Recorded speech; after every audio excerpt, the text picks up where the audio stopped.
Alhamdulillah wa assalamu ala ibadihi alladhina istafa. கண்ணியமிக்க சகோதரர்களே, ஒரு மனிதனை கிடைக்கக்கூடிய ஆகப்பெரிய சொத்து தான் உலகத்தில் ஈமானுக்கு பின்னாடி குழந்தை பாக்கியம். காசி பணம், சொத்து செல்வங்கள் அது நியமத்துகள் தான். ஆனா இன்னைக்கு ஒரு மனிதனுக்கு கோடிக்கணக்கான சொத்துக்கள் கிடைச்சி, மிகப்பெரிய ஆட்சி கிடைச்சி, பிள்ளை பாக்கியம் இல்லைன்னு சொன்னா அவங்கள்ட்ட கேட்டு பாருங்க, அவங்கள்ட்ட கிடைச்ச சொத்துக்கள் எதுவுமே ஒரு பெருமதியற்றதாகத்தான் கருதுவாங்க. வாழ்க்கையில் ஒரு பிடிப்பொன்று இருக்காது. பிள்ளைகள் என்ற சொத்து இருக்குது, இது மற்ற எல்லா சொத்துக்களும் பெருமதி வாய்ந்தது. ஒரு மனிதனுடைய வம்சாவளி செல்றதே பிள்ளைகள் மூலமாக, அதுவும் ஆண் பிள்ளைகள். அல்லாஹ் தன்னுடைய பிள்ளை பாக்கியத்தை கொடுத்திருக்கான்னு சொன்னால் இது சாதாரண ஒரு சொத்தம் இல்லை, பெரிய ஒரு பாக்கியம், பெரிய ஒரு நிலம். दुनिया के अंदर हमें जितने भी नेमतें मिली हैं, इन नेमतों में ईमान हमारे सालिह के बाद सबसे बड़ी नेमत है औलाद की नेमत। किसी को पूरी दुनिया की हुकूमत मिली हो, करोड़ों के लिहाज से पैसा माला दौलत मिली हो, लेकिन औलाद नहीं है तो उनसे पूछा जाए वो कहेंगे मुझे कुछ भी नहीं मिला। औलाद की नेमत बहुत बड़ी नेमत है। इंसान की जो नस्ल चलती है औलाद के जरिए, इसके लिए बहुत बड़ा शुक्रिया अदा करना चाहिए अल्लाह पाक का। நான் பல தடவை சொல்றதான், இன்னைக்கு குழந்தை பாக்கியம் என்று சொல்றது ஒரு ஆணும் பெண்ணும் ஒன்று சேர்றதால மட்டும் உள்ளது கிடையாது. அல்லாஹுடைய அருள், அல்லாஹ்வுடைய நேமத், அல்லாஹ்வுடைய முடிவு அங்கு இருந்தால் தான் குழந்தை பாக்கியம் கிடைக்கும். எத்தனையோ பேர் குழந்தை பாக்கியம் அடைவதற்காக வேண்டி கோடிக்கணக்கில் ரூபாய்களை செலவழிக்கிறாங்க. இங்கெல்லாம் போறாங்க, எவ்வளவு முடியுமோ செக்கப்புகள் செஞ்சு குழந்தை அடைவதற்கான முயற்சி செய்யறாங்க. ஆனால் அந்த பாக்கியம் கிடைக்கிறது. அல்லாஹ் தஆலா எங்களுக்கு எந்த செலவும் இல்லாம அல்லாஹ் தந்திருக்கிறான்னு சொன்னால் இதனுடைய பெருமதி நாங்கள் விளங்குறோம். बहुत से लोग हैं इन औलाद के लिए तरसते हैं और काफी करोड़ों के लिहाज से पैसा खर्च करते हैं कि मुझे बच्चा मिल जाए, उसके लिए चेकअप कराते हैं और इधर मुल्कों में भी सफर करते हैं, यही इसी जरिए मुझे बच्चा मिल जाए। अल्लाह पाक ने हमें किसी खर्चे के बगैर, बड़ी मेहनत के बगैर, एक औरत और मर्द मिलने के जरिए सिर्फ बच्चा नहीं मिलता, बल्कि अल्लाह पाक का फैसला भी होना चाहिए. சகோதரர்களே, குழந்தை பாக்கியம் கிடைச்சாச்சு, அடுத்தது என்ன செய்யறது? இந்த குழந்தைகளை பாதுகாக்க வேண்டும். எந்த குழந்தைகளை நாங்கள் பாக்கியமாக கருதுகிறோமோ, கிடைக்கிறதுக்கு ஆசை வைக்கிறோமோ, பேராசைப்படுறோமோ, முயற்சி செய்யறோமோ, சிலவங்க மருத்துவ ரீதியாக முயற்சி செஞ்சு அடைய பார்க்கிறாங்க, அப்படி ஒரு குழந்தை கிடைச்சிட்டு.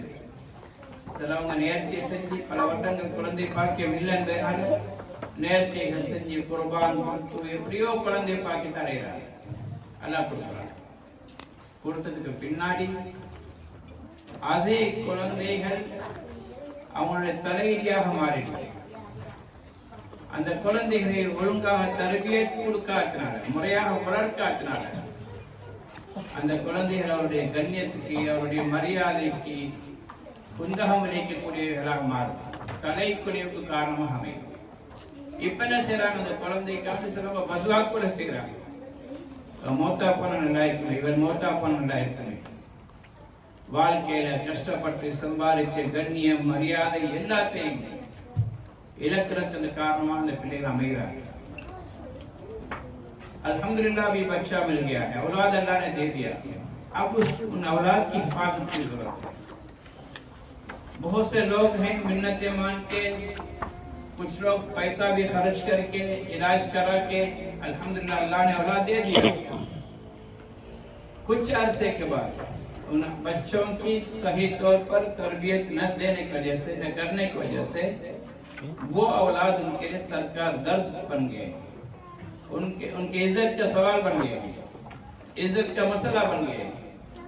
उनकी वजह से उनके सर नीचा करने की नौबत आ गई। क्यों? बच्चों की तरबियत सही तौर पर न करने की वजह से। फिर वही औलाद जो बच्चों के लिए तरसते थे, दुआएं करते थे, वही पेरेंट्स, वही वालिदैन बदुआ कर रहे हैं इन बच्चे मर जाए तो अच्छा। गनिम के சகோதரர்களே, உலோசரம் பட்டு அழகாக பெற்றெடுத்து கஷ்டப்பட்ட ஒரு குழந்தை பிறப்பது என்பதை இந்த பிள்ளைகளுக்கு நாங்கள் இவ்வளவுதான் சொன்னால் அது விளங்காது. அந்த பிராயத்தில் அவங்க இல்லை, பெற்றோருக்கு தெரியும். ஒரு பெண் ஒரு குழந்தைய மௌத்துக்கும் ஹயாத்துக்கும் நடுவுல மரண போராட்டம் ஒன்று செஞ்சுதான் ஒரு குழந்தையை பெற்றெடுக்கிறார். லேசான விஷயம் அல்ல, உயிரையே கொடுத்துதான் பெற்றெடுக்கிறார். அந்த குழந்தைய சுமந்து கொண்டிருக்கும் 9 மாதம் 10 மாதமும் லேசான காலம் அல்ல, மிகப்பெரிய சிரமத்துக்கு மத்தியில். அமலத்து வாகனி அலா வாகனி மகனன் அலா வாகனி, ஒரு பலகீனத்தோட இன்னொரு பலகீனத்துக்கு மேல ஒரு குழந்தைய தாய் சுமந்து கொண்டிருக்கிறார் 9 மாதங்கள். அந்த 9 மாதங்களும் குழந்தையை சுமந்து கொண்டிருக்கும் பொழுதோ வாப்பமார் தந்தைமார் வேண்டியதை சாப்பிடுவாங்க, குடிப்பாங்க. ஆனா அந்த தாய்மார் அப்படியா, எந்த ஒரு உணவையும் சாப்பிடுறதா இருந்தாலும், எந்த ஒரு பானத்தை குடிப்பதாக இருந்தாலும், இந்த உணவு என்னுடைய குழந்தையுடைய ஆரோக்கியத்துக்கு கேடு விளைவிக்க கூடாது என்று கவனிச்ச அந்த தாய் ஒவ்வொரு விஷயத்திலையும் கவனமாக இருப்பார். அப்படியெல்லாம் கஷ்டப்பட்டு சுமந்து பிறகு அந்த குழந்தையாக பெற்றெடுக்கிறார். அப்படியான குழந்தைகள் தான் எங்களுடைய குழந்தைகள். और जो बच्चा पैदा होते हैं वो आसानी से नहीं है। जो 7, 9, 8, 9 महीने 10 महीने तक वो माँ अपने पेट में बच्चों को रखती है, कोई आसान काम नहीं। इतनी तकलीफों को उठाते हुए रात सही तौर पर सोती नहीं, खाना भी पीना भी अपने पसंद की नहीं खाती। हम लोग मर्द हजरात खाते पिएंगे पीते रहेंगे, वो ऐसा नहीं है। बच्चा मेरे पेट के अंदर है, मेरे खाने पीने की वजह से बच्चे की सेहत के अंदर खराबी पैदा ना हो, हर वक्त वही ख्याल उसकी रहती है। फिर बच्चा जब पैदा करती है, विलादत होती है, वो भी जान मौत के साथ लड़ते हुए, बहुत से खतरों को उठाते हुए बच्चा को पैदा करती है, विलादत होती है। कोई आसान काम नहीं। इसलिए इन बच्चों की हिफाजत करना भी हमारी बहुत बड़ी जरूरत है. சகோதரர்களே, இந்த பிள்ளைகள் இப்படி சிரமத்தோடு இந்த மனைமார்கள் பெற்றெடுத்து எனக்கு கையில கொடுக்கிறாங்க. எங்களோட பொறுப்பு ஒன்றும் இருக்கு, அவங்களுடைய பொறுப்பும் இருக்குது. இந்த பிள்ளைகளை சாலிஹான குழந்தைகளாக வளர்க்க வேண்டிய பொறுப்பு. அல்ஹம்துலில்லாஹ், இந்த பெற்றோர்கள் எல்லோரும் அந்த கவலையை சுமந்து தன்னுடைய பிள்ளைகளை மதரசால கொண்டு சேர்க்கிறாங்க. அந்த கவலை இருக்க போய்தான் என்னுடைய பிள்ளைகளின் மூலமாக என்னுடைய தலை உயர வேண்டும், தலை குனிய கூடாது. என்னுடைய பிள்ளைகளின் மௌத்துக்கு பின்னால் எனக்கு நன்மைகளை சம்பாதித்து கொடுக்க வேண்டும். ஒரு மனிதனுடைய விட்டுட்டு போகக்கூடிய சதகத்துல் ஜாரியா என்பதில் ஆக சிறந்ததான் வலதுல் சாலிஹ் யதுலஹு, அவருக்காக துஆ செய்யக்கூடிய சாலிஹான குழந்தைகள், தாய் தகப்பனுக்கு துஆ செய்யக்கூடிய குழந்தைகள். தாய் தகப்பனுக்கு துஆ செய்யக்கூடிய குழந்தைகளாக பிள்ளைகள் வளர வேண்டும் என்று சொன்னால் அந்த பிள்ளைகளுக்கு நாங்கள் தரபியத் கொடுக்க வேண்டும். பிள்ளைகள் வளர்வது கிடையாது, வளர்க்கப்பட வேண்டும். நாங்கள் அடிக்கடி சொல்ல பயான்ல கேள்விப்படுறோம் தானே, எங்களுடைய வீட்டில் கரப்பத்தான் வளருது, எலியும் வளருது. சில நந்தன் ஜப்பானை பொறுத்த வரைக்கும் கரப்பத்தான் எலிக்கும் அந்த எலிகள் போறோம். எங்களுடைய ஊர்வல் இருக்குது, பள்ளிகளும் இருக்கும், கூரைகள பள்ளிகள் இருக்கும். இவைகளும் வளர்ந்து கொண்டிருக்குது. இதை வளர்க்கிறது, வளர்ந்து கொண்டிருக்கிறது. அதே மாதிரி பிள்ளைகளும் வளர்ந்து கொண்டிருக்க கூடாது. பிள்ளைகள் வளர்க்கப்பட வேண்டும். தர்பியத்துல் அவுலாத் என்று சொல்வது மிகப்பெரிய பாடம். பிள்ளைகள் கண்காணிக்கப்பட வேண்டும். என வீட்டை சுத்தி கார்டன் இருக்கின்றால் அதுல பூமரங்களும் வளர்க்கப்பட வேண்டும். பூமரம் தானாக வளர்றதில்லை, ஆனா தேவையில்லாத செடி கொடிகள் தானாக வளரும். நீங்க பாப்பீங்க, ஜப்பான்ல வின்டர் வரும் பொழுது அதிகமான செடிகள் செத்து போகுது. நாங்க பார்த்து பார்த்து தண்ணியை ஊற்றி வளர்த்த பல மரங்களா இருக்கையிலும் பூச்செடிகளா இருக்கையிலும் செத்து போகும். ஆனா புட்பூண்டுகள் அது தானாக வளர்ந்து கொண்டே போகும், தண்ணி ஊற்றணும் தேவை. அதே மாதிரி தான் எங்களுடைய பிள்ளைகளிட குணநலன்கள் அவைகள் வளர்க்கப்பட வேண்டும், கண்காணிக்கப்பட வேண்டும். அவர்களுக்கு சரியான தர்பியத் கொடுக்கப்பட வேண்டும். இதுல யாருக்கும் இந்த எக்ஸ்கியூஸ் கிடையாது. எனக்கு டைம் இல்லை, நான் சரியான பிஸி, நான் சம்பாதிக்கணும். சம்பாதிக்கத்தான் ஜப்பான்ல ஒரு மாசத்துக்கு 25 தான் 30 தான் செலவுன்னு இருக்குது. ஃபுல்லா நான் இதை ஃபோக்கஸ் பண்ணினா தான் வீட்டு நல்லா நடக்கும். உண்மைதான். இருந்தாலும் பிள்ளைகள் விஷயத்துல பெற்றோர்களும் பாப்பாவும் கவனம் செலுத்த வேண்டும். உம்மா மட்டும் பொறுப்பல்ல, தாய் மட்டுமல்ல, பாப்பும் கொஞ்சம் கண்டிப்போட அன்போட அழகான முறையில பிள்ளைகளுடைய படிப்பு எப்படி இருக்குது, ஓதல் எப்படி இருக்குது, மதரசா விஷயங்கள் எப்படி போகுது என்ற கவனம் இருக்குது. அல்ஹம்துலில்லாஹ் ஜப்பானை பொறுத்த வரைக்கும் இதுல அதிகமான சகோதரர்கள் பங்களிப்பு செய்யறாங்க. எவ்வளவு பிஸியா இருந்தாலும் தொழில் அவசரமா முடிச்சுட்டு வராங்க, பிள்ளைகளை மதரசாக்கு கூட்டிட்டு போறாங்க, சிலவங்க ஸ்கூலுக்கு கொண்டு போய் சொல்றாங்க, கூட்டிட்டு வராங்க. இதெல்லாம் வீண் போற விஷயம் அல்ல. மிச்சம் கவனமாக செஞ்சு வர வேண்டிய தேவை. அதே மாதிரி எங்களோட பிள்ளைகளுடைய தொடர்புகள், நடத்தைகள், நட்பு வட்டாரம் யாரோட இருக்கிறாங்க என்ற விஷயத்தை கவனிக்க வேண்டும். சின்னத்திலிருந்தே கவனிக்கணும். ஜக்கரியா ரஹ்மத்துல்லாஹி அலைஹி அவங்க கிதாப் எழுதுறாங்க, எங்களோட வாப்பா நான் பள்ளிவாசலுக்கு வந்து தொழும் பொழுது 5 நேர தொழிலை கவனிப்பாரு. நான் யாருக்கு பக்கத்தில் நின்று கொண்டு தொழுகிறேன் என்று சொல்லி, ஒரே ஆளுக்கு பக்கத்தில் 2 தடவை தொழுதா கண்டிப்பா எனக்கு அவனுக்கு பக்கத்தில் நிக்கணும். என்ன தேவை இருக்கு, என்ன வேற தொடர்புக்கு இருக்கிறான்னு பார்ப்பாங்க. என்னோட பிள்ளைகள் யாரோட பழகுறாங்க என்று கவனிக்க வேண்டும். அல் மர்உ அலா தீனி கலீலிஹி ஃபல்யன்துர் அலா மன் யுகாலில். ஒவ்வொரு மனிதன் தன்னுடைய நண்பனுடைய தீன்ல தான் இருப்பான், நண்பருடைய பழக்க வழக்கத்தில் தான் வளருவார். அதனால நீங்க யாரோட அவங்களோட பிள்ளைகள் உங்க கீழே இருக்கிறவங்க நட்பு வட்டாரத்தில் இருக்கிறாங்க பாருங்க, யாரோட கூட்டாளியாக இருக்கிறான்னு பாருங்க. நல்லவனோடு இருக்கிறானா நல்லவனா மாறுவான், கெட்டவனோடு இருக்கிறானா கெட்டவனாக மாறுவான். அதே மாதிரி லா தஸ்அல் அப்ஸிர் கரீனஹு ஃபஇன்னல் கரீன பில் முகாரி யக்ததி.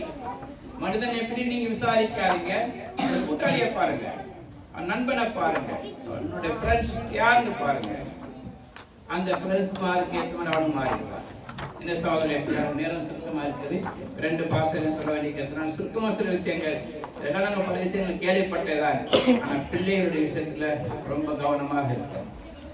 பிள்ளைகளுடைய ஆரோக்கியத்தை நாங்கள் எவ்வாறு கவனிக்கின்றோமோ அதே மாதிரி பழக்க வழக்கங்களே ரொம்ப கவனமாக இருக்கணும். ஒரு செயல் அவன்கிட்ட மோசமாக தெரியுது என்றால் அவனை எப்படி புரிய வச்சு அது இல்லாமக்கணும், அப்படி இல்லாமக்க முயற்சி செய்யணும். சில சொல்லுவாங்க 5 வரையாதது 50 வரையுமான்னு கேட்பாங்க. இந்த டீன் ஏஜுக்கு முன்னாடி உள்ள காலம் இருக்குது, 12 வயது வரையும் உள்ள காலங்கள், இது தர்பியத்துக்கு மிக உகந்த காலங்கள்.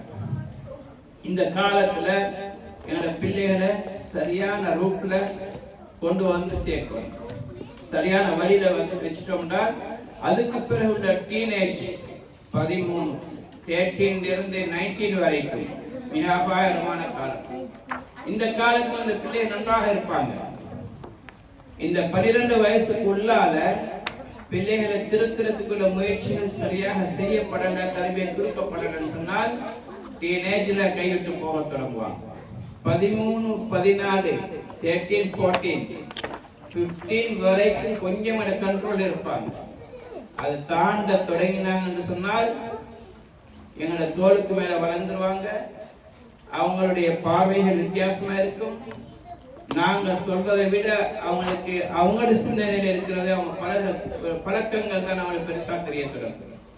அப்ப ஆரம்பத்திலேயே 12 வருடங்கள் நாங்க சரியான முறையில் தரபியத்தை கொடுத்துட்டோம்னு சொன்னா எங்களோட பிள்ளைகளுடைய பழக்க வழக்கங்கள் டீनेजले நல்லதாக மாறும். इसलिए हजरत मुख्तसर में अर्ज करना चाहता हूँ कि औलाद की तरबियत बहुत अहम है। हमारे घरों में कॉकरोच भी होते हैं, किसी के घर में चूहे भी होते हैं, चिपकलियां भी होती है, इधर कम है हमारे मुल्कों में होते हैं, वो भी पलते हैं, औलाद भी पलते हैं। नहीं, औलाद को परवरिश करना चाहिए, तरबियत करना चाहिए। तरबियत औलाद बहुत जरूरी है। जैसे वो पलते हैं ऐसा ही ये भी पढ़ेंगे, कोई फायदा नहीं। बच्चों की तरबियत की जरूरत है। घर के इर्द गिर्द छोटे छोटे पौधे होते हैं, इसमें फूल वाले भी होते हैं, फल फ्रूट वाले भी होते हैं, इसकी देखभाल करने की जरूरत पड़ती है।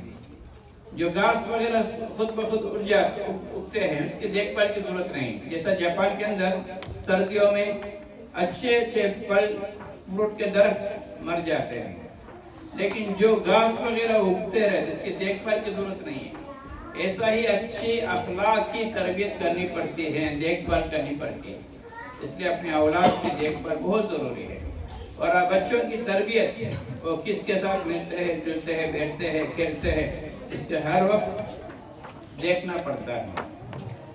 शेख ज़करिया रहमतुल्लाह अलैहि वो लिखते हैं कि मेरे वालिद साहब मुझे, मौलाना यहया रहमतुल्लाह अलैहि, मुझे 5 वक्त में मस्जिद ले जाते हैं, फिर हर वक्त हर नमाज में वो देखते हैं मैं किसके पास सफ में खड़ा रहता हूँ। 2 नमाज मुसलसल एक के बाजू में अगर खड़ा हुआ हूँ तो मुझे डांटते थे, इसके साथ क्या ताल्लुक है, क्या जरूरत उसके साथ मिलता है। यानी हर वक्त तरबियत, बच्चे किसके साथ मिलते, क्या जुबान इस्तेमाल करते हैं, क्या क्या तरीके से उसके अखलाक, सब कुछ देखना पड़ता है। ये खुसूस तौर पर 12 साल के अंदर 12 साल की उम्र तक सही तौर पर तरबियत करेंगे। फिर उसके बाद जो टीनेज शुरू होता है 13 से 13, 14, 15 से लेके 19 तक, ये सारे उम्र बहुत खतरे वाले उम्र हैं। इंसान के जिंदगी बिगड़ने का ये जो टाइम है यही है। अगर इन 13-12 साल के अंदर सही तरबियत हुई है, फिर बच्चे इन टीनेज के अंदर भी सही रहेंगे। अगर इसके अंदर गड़बड़ हुई तो उनकी पूरी जिंदगी टीनेज में खराब होगी, फिर उसके बाद मुसलसल पूरी मौत तक उनकी जिंदगी खराब ही रहेगी। इसलिए बहुत अहम जरूरत है हमारा औलाद की तरबियत करें। तो इसी फिक्र का अल्हम्दुलिल्लाह हमारे लोग कुर्बानियाँ देते हैं कि बच्चों को टाइम पे मस्जिद में लाते हैं, मदरसे में ला रहे हैं, लेके जा रहे हैं, और स्कूल में भी कभी लेके जा रहे हैं, छोड़ रहे हैं। बहुत अहम कुर्बानी ये ज़ाहिर नहीं होगी। अल्लाह पाक इसके साथ साथ हमें ये भी तौफीक दे हमारे औलाद की सही तरबियत करें और बच्चों के साथ अच्छा सलूक करें। उनका ये भी देखना है कि किसके साथ उसका ताल्लुक है, दोस्ती है। अलमरउ अला दीनि खलीलिही, इंसान उसके दोस्त के दिल पर होता है। इसलिए देखना चाहिए कि किसके साथ उसका दोस्ती है, ताल्लुक किसके साथ है। பிள்ளைகள் கிடைச்ச பெரும் பாக்கியம் இவைகளை நாங்கள் அழகான முறையில் வளர்த்துட்டு போயிட்டோம்னா நாங்கள் பயப்பட தேவை இந்த பிள்ளைகளுக்கு சொத்தை விட்டுட்டு போகல என்று சொல்லி ஆக பெரிய சொத்து நாங்கள் பிள்ளைகளுக்கு கொடுக்க போறதே அவர்களை சாலிஹீன்களாக ஆக்கிட்டு போறது. உமர் இப்னு அப்துல் அசீஸ் ரஹ்மத்துல்லாஹி அலைஹி வஃபாத்தாகிறாங்க. உலகத்திலே பல பகுதிகளுக்கு ஆட்சியாளர் மௌத்தாகிறாங்க. அவன் தன்னுடைய பிள்ளைகளுக்கு எதையுமே விட்டுட்டு போகல. மக்கள் குறை சொன்னாங்க, நீ இவ்வளோ பெரிய ஆட்சியாளர் அந்த என்ன வேலை, ஒரு பிரயோஜனம் இல்லை, உங்க பிள்ளைகளுக்கு எதையுமே விட்டுட்டு போகலையே. அவங்க சாங்கி கொண்டிருந்தவங்க சொன்னாங்க உட்கார வைங்க சொன்னாங்க. உட்கார வச்சாங்க. சொன்னாங்க என்னுடைய பிள்ளைகள் சாலிஹீன்களாக நான் ஆக்கியிருக்கின்றேன்.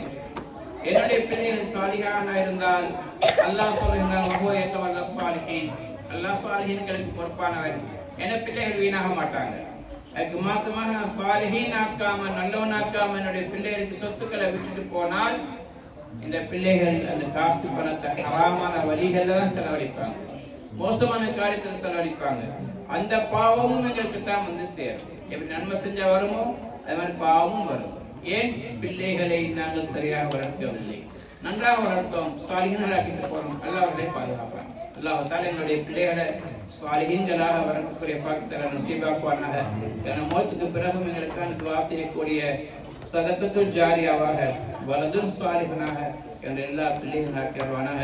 இந்த பிள்ளைகளுடைய கண் குளிர்ச்சி காரணமாக ஆக்கி இந்த பிள்ளைகளுடைய சொர்க்கத்தில் அந்தஸ்து உயரத்துக்குள்ள காரணமாக கேட்பானாக. எந்த ஒரு பிள்ளையும் என்னுடைய தலைக்குறிக்கு காரணமாக ஆக்காமல் அருள் பாலிப்பானாக. இந்த பிள்ளைகளையும் சந்ததியும் நல்லா பாதுகாத்துவானாக. इसलिए हज़रात एक अहम बात है कि हमारे औलाद के लिए दौलत और माला दौलत को बचा के रखने से बेहतर यह है कि अपने औलाद को सालिहीन नेक बना के छोड़ के जाए। जैसा कि उमर इब्न अब्दुल अजीज रहमतुल्लाह अलैहि दुनिया के अक्सर हिस्से के बादशाह थे, इसके बावजूद भी औलाद के लिए कुछ भी नहीं छोड़ा। कुछ दिरहम छोड़े थे तो लोगों ने इतराज किया था। उन्होंने मुझे वो लेटे हुए थे, उन्होंने मुझे बिठाओ। जब वो बिठाया गया फरमाया कि अल्लाह पाक कहता है कि वह सालिहीन, अल्लाह सालिहीन के लिए काफी है। मैंने मेरा औलाद को सालिहीन बना के छोड़ के जा रहा हूँ, अल्लाह उसकी हिफाजत करेगा। इसके बगैर अगर उनको सालिह नहीं बनाया अल्लाह भी हिफाजत नहीं करेगा। वो मेरे सारे माल दौलत को गलत रास्ते पर खर्च करेंगे, उसका भी गुनाह वबाल मेरे ऊपर ही आएगा। इसलिए हमें ज़रूरत है कि अपने औलाद को नेक और सालिह बनाए। ये औलाद हमारे लिए सदक़तुल जारिया बनेंगे, हमारे दुआएं करेंगे। अल्लाह पाक हमारे सारे औलाद कबूल फरमाए, हमारे बच्चों को सालिहीन बना के ये हमारे आंखों का ठंडक बनाए और आखिरत में जन्नत में मकाम आला पाने की सबब बनाए। वाह खुदा